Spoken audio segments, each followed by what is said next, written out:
नमस्कार दर्शक बंधु पाणीपाग खबर आप समस्त को स्वागत। आज निस्तार नहीं राज्य में प्रबल वर्षा नहीं सूचना देला पाणीपाग केन्द्र। 4 जिला को अति प्रबल वर्षा 12 ରୁ 20 सेंटीमीटर मध्य वर्षा नहीं सतर्क रहा पाणीपाग विभाग परामर्श।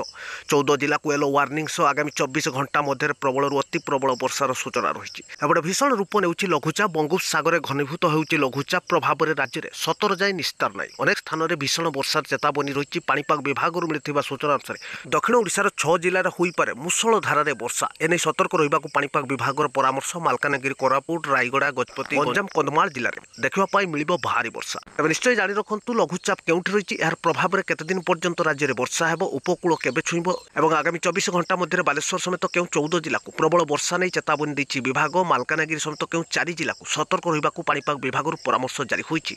नजर पकांतु ता पूर्व वीडियो को लाइक करंतु चैनल को सब्सक्राइब करी शेयर करंतु।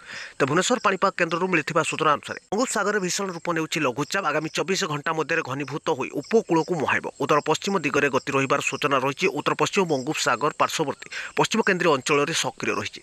यार प्रभाव में आगामी 24 घंटा मध्य बालेश्वर भद्रक मयूरभंज केउंझर सुंदरगढ़ देवगढ़ संबलपुर अनुगुल समेत खोर्धा नयागढ़ गंजाम गजपति और नवरंगपुर कलाहांडी जिले में प्रबल वर्षा जारी रही। 7 ରୁ 11 सेंटीमीटर मध्य वर्षा नहीं पाणीपाग केन्द्र सूचना देछि। प्रबल अति प्रबल वर्षा isolated heavy to very heavy rainfall नहीं मालकानगिरी कोरापुट रायगड़ा कंधमाल जिला को सतर्क रहा पाणीपाग विभाग परामर्श। तलिया अंचल जलबंदी सह पहाड़िया अंचल भूस्खलन भली संभावना थिबारु सतर्क कराइछि विभाग।